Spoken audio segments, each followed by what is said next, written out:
नमस्कार दोस्तों, welcome to my channel. जैसा कि आप हमारे थंबनेल से देख चुके होंगे कि आज हम लोग जो पीएचडी एडमिशन होती है उसके इंटरव्यू एंड रिटन टेस्ट के कुछ टिप्स लेकर के आया हूं। जनरली ये जो टिप्स और इंटरव्यू का जो टिप्स होगा रिटन टेस्ट और इंटरव्यू का, जनरली ये सीएससी के लिए होगा। लेकिन अगर आप अदर किसी और डिपार्टमेंट से बिलोंग करते हैं तो भी आप हमारे इस वीडियो को देख सकते हैं, क्योंकि बहुत सारे इंपॉर्टेंट चीज इस वीडियो में आपको मिल जाएंगे।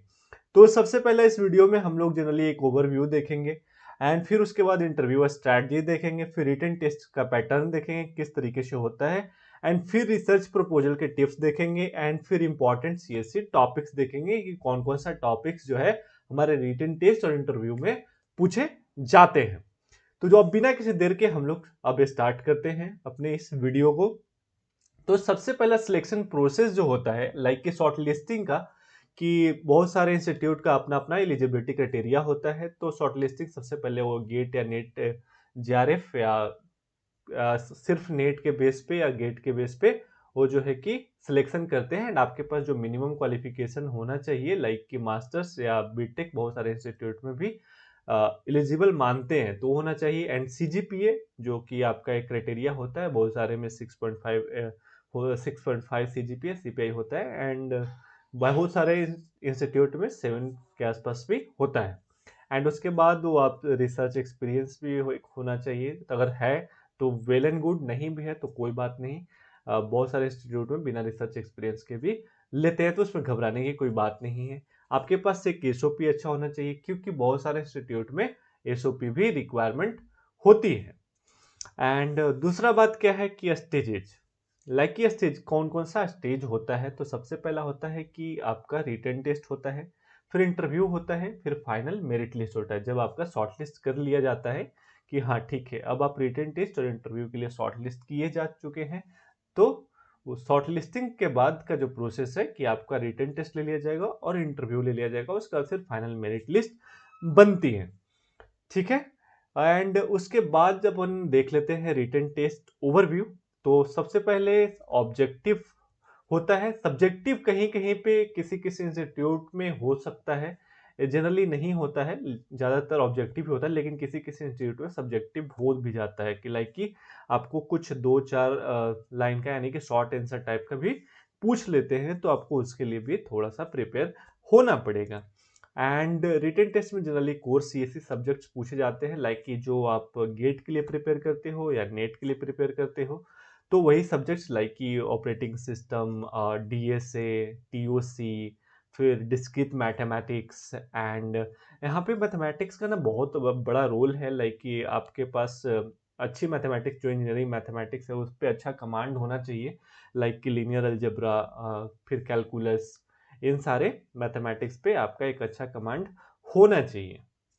फिर आ जाता है मैथ एंड रीजनिंग। बहुत सारे एग्जाम्स में जो रिटन टेस्ट लेते हैं उसमें थोड़ा सा मैथमेटिकल रीजनिंग या लॉजिक बेस्ड भी क्वेश्चन पूछे जा सकते हैं। एंड कोडिंग क्वेश्चंस भी हो सकते हैं, लाइक कि सी प्रोग्रामिंग से हो सकते हैं क्वेश्चन, या डीएसए के कुछ क्वेश्चन हो सकते हैं, तो वहां से भी पॉसिबिलिटी है।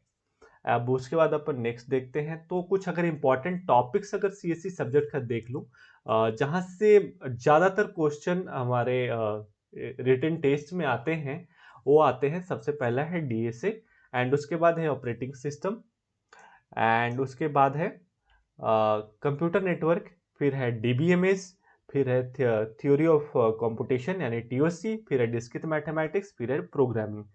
तो आपको अगर आप बहुत कम समय भी अगर आपके पास मिल रहा है, तो प्लीज आप कम से कम ये जो 5-6 आपके सामने जो मैंने सब्जेक्ट्स रखे हैं, इसको आपको अच्छे से प्रिपेयर कर लेने होंगे, तभी आप वहां पे रिटन टेस्ट अच्छे से क्वालिफाई कर पाएंगे। एंड इनफैक्ट ये जो सब्जेक्ट्स हैं आपको इंटरव्यू में भी हेल्प करेंगे। ठीक है। एंड उसके बाद जो टिपिकल रिटन टेस्ट क्वेश्चंस जो होते हैं वो मोस्टली एमसीक्यू होता है, जैसा कि मैंने पहले आपको बता दिया है। एंड फिर शॉर्ट आंसर टाइप भी हो सकते हैं, एंड कोडिंग बेस्ड भी हो सकते हैं। एंड प्रूफ्स प्रूफ्स जनरली नहीं होते हैं। ये प्रूफ्स किसी किसी इंस्टीट्यूट में जो ओल्ड आईआईटीज है, लाइक आईआईटी बॉम्बे वगैरह, ये सब में कभी कभी वो प्रूफ भी पूछ देते हैं। एंड रिसर्च एप्टीट्यूड भी किसी किसी इंस्टीट्यूट में पूछा जाता है। तो मोस्टली मैंने ये इसलिए लिखा है ये सारा चीज कि आपको अच्छे से सारे चीज प्रिपेयर करके जाने हैं, ताकि कोई ऐसा पार्ट ना हो जो रह जाए एंड आप बाद में बोलो कि ऐसा हमने कभी सुना नहीं था कि इस तरीके का भी क्वेश्चन आ सकता है। तो मैं इन सारी चीज़ों के लिए आपको बोलता हूँ कि आप प्रिपेयर हो जाइए, ठीक है। एंड रिसर्च एप्टीट्यूड जो है कि आपने नीट का, अगर नेट का प्रिपरेशन करा होगा तो रिसर्च एप्टीट्यूड आपका हो ही गया होगा। एंड उसके बाद इंटरव्यू स्ट्रक्चर की बात करूँ तो सबसे पहले एक बैकग्राउंड इंट्रो, मतलब एक बहुत बड़ा इंट्रो आपको नहीं देना है। लाइक कि जनरली आप अपना नाम बता सकते हैं, फिर आप लाइक कि कहाँ से आपने ग्रेजुएशन किया है, कहाँ से मास्टर्स किया है, एंड अगर कोई आपने एक बहुत बढ़िया प्रोजेक्ट कर रखा हो तब वो भी आपको अपने इंट्रो में बता देना है कि हाँ ठीक है, मैंने ये कुछ ऐसा डेवलप किया है अपने। तो अब आप वहाँ पे इंट्रो में भी इसे एकदम बहुत ही वन लाइन में बता सकते हैं, ताकि वहाँ से आपका उस प्रोजेक्ट के बेस पे आपका इंटरव्यू स्टार्ट हो जाए एंड आपका जो पैनल है उस प्रोजेक्ट पे अच्छे से आपसे बात कर सके एंड आपके टेक्निकल स्किल को समझ सके। अगर आप, लेकिन हाँ एक बात बता देता हूँ कि अगर उस प्रोजेक्ट पे आपका कमांड है तभी उसका नाम लेना, वरना मत लेना, ठीक है।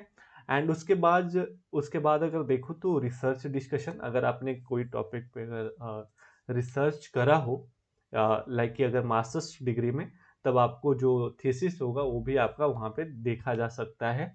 तो आपका जो है कि आप अच्छे से लाइक कि जो रिसर्च आपने एमटेक में करा होगा उस पे आपका एक बढ़िया कमांड होना चाहिए। जनरली डिस्कशन जो है कि रिसर्च पे ही होता है अगर मैं बात करूँ तो। एंड दूसरा टेक्निकल क्वेश्चंस भी उन्हीं से बनेंगे जो आपने एमटेक में रिसर्च या डिसर्टेशन करा होगा, उसी के बेस पर टेक्निकल क्वेश्चन में पूछे जाएंगे जैसा कि आपका रिसर्च होगा। एंड उसके बाद अगर आपने कोई प्रपोजल या एसओपी अगर बनाया होगा, तो प्रपोजल जब बनाए होंगे तो प्रपोजल पे भी डिस्कशन कर लेंगे पैनल में। एंड कोडिंग और मैथ्स, ये चीज है कि आपसे कोडिंग के सवाल थोड़े से पूछे जा सकते हैं एंड मैथ के अगर सवाल तो पूछे ही जा सकते हैं। लाइक अगर मैथ्स की बात करो तो जनरली कैलकुलस, लिनियर अलजेब्रा आपसे ज़्यादातर पूछे जाते हैं। एंड अगर आप थोड़ा सा लाइक डेटा साइंसेस के तरफ हैं तो हो सकता है कि आपसे ऑपरेशन रिसर्च ऑप्टिमाइजेशन टेक्निक भी पूछा जा सकता है, ठीक है। एंड उसके बाद कॉमन इंटरव्यू जो क्वेश्चन क्या होते हैं कि लाइक कि पहले तो इंट्रो एंड मोटिवेशन तो होता है, ठीक है। फिर उसके बाद टेक्निकल क्वेश्चंस होते हैं, फिर प्रोजेक्ट बेस्ड क्वेश्चन होते हैं जैसा कि मैंने पहले बता दिया है। एंड उसके बाद रिसर्च प्रपोजल क्वेश्चन होते हैं जो आपने रिसर्च प्रपोजल बनाया होगा, ठीक है, उसके बेस्ड पे। एंड उसके बाद क्या होता है रिसर्च प्रपोजल प्रिपरेशन। अब की अगर मैं बात करूं कि कैसे रिसर्च प्रपोजल जब अपन बनाते हैं, तो 1 से 2 एरिया को सबसे पहले चूज कर लेना है एंड उसके बेस पे आपको रिसेंट पेपर, लाइक अभी 2025 चल रहा है तो 2025 का कुछ पेपर उसके बेस पे देख लो, और एंड 2024-23 मतलब 2-3 साल का जो उस पर देख लेना है कि क्या क्या काम हुआ है। एंड उससे एक गैप आइडेंटिफाई करना है कि क्या गैप है इसमें, आप क्या और नया कर सकते हो। एंड उसका एक सिंपल सा आउटलाइन बना देना है, लाइक कि इंट्रोडक्शन। फिर उसके बाद जो आपने लाइक कि जो पढ़ा रिसर्च पेपर जो पढ़ा, एंड उसके बाद जो है कि आप एक इंट्रोडक्शन तो दे दिया, और उसके बाद रिसर्च, हाँ रिसर्च एरिया कि जो उसमें गैप आपने जो फाइंड किया गैप, एंड आप उसमें कुछ मेथोडोलॉजी भी ऐड कर सकते हैं कि लाइक कि आप इसे कैसे सोल्व करेंगे इस गैप को, ठीक है। एंड उसके बाद सिंपल आउटलाइन इसे बनाना है, ज़्यादा बल्कि नहीं बनाना है, ठीक है। एंड उसके बाद जो कॉमन मिस्टेक्स अपन जो करते हैं उससे हम लोग को बचने की ज़रूरत है। तो कॉमन की मिस्टेक्स लाइक कि जो अपन मेमोराइजिंग करते रहते हैं, लाइक कि कोई सवाल अगर इंटरव्यू में पूछ दिया तो अपन ऐसे ऊपर नीचे देखने लगते हैं कि ओ गॉड, ये तो मुझे याद था बट अभी मैं बोल नहीं पा रहा हूँ। इस तरीके की चीज़ें नहीं करनी है। अगर आपको इमिडिएटली अगर वो आपसे नहीं आ रहा है तो आप उनसे बोलिए कि गिव मी सम टाइम, आई ताकि मैं इसे सोच के मैं फिर आपको मैं बता सकूं। अभी के लिए आगे और अगर पूछना है तो सर प्लीज वो कंटिन्यू कर लीजिए, इसे बाद में अगर मुझे याद आ गया ये चीजें तो मैं बता दूंगा, ताकि आप एक ऑनेस्ट तरीके से चीजों को प्रेजेंट कर पाए, ठीक है। एंड यहाँ पे जो आपका जो प्रपोजल हो ना कि बहुत बड़ा होना चाहिए एंड ना तो नैरो होना चाहिए, ठीक है। ये हम लोग कॉमन मिस्टेक करते हैं कि या तो बहुत छोटा ही बना देते हैं, नहीं तो बहुत बड़ा बना देते हैं। एंड वीक कोर रिवीजन, अपना जो कोर सब्जेक्ट है, अगर मैं गेट की बात करूं तो उसका रिवीजन अच्छे से होना चाहिए। क्या होता है कि कभी कभी छोटी छोटी क्वेश्चंस हमें नहीं आ पाता है जब अपन इंटरव्यू दे पा रहे होते, तो इससे पैनल को ये लगता है कि इनका कोर सब्जेक्ट ही वीक है। तो हमें हमेशा अपने कोर सब्जेक्ट को रिवीजन करने की जरूरत है। एंड चौथा जो पॉइंट है कि नॉट नोइंग योर प्रोजेक्ट। क्या होता है कि हम लोग प्रोजेक्ट कर लेते हैं इधर उधर से, वो सबको पता है कि अपन मास्टर्स डिग्री में क्या करते हैं, इधर उधर से कुछ चीजें उठाते हैं।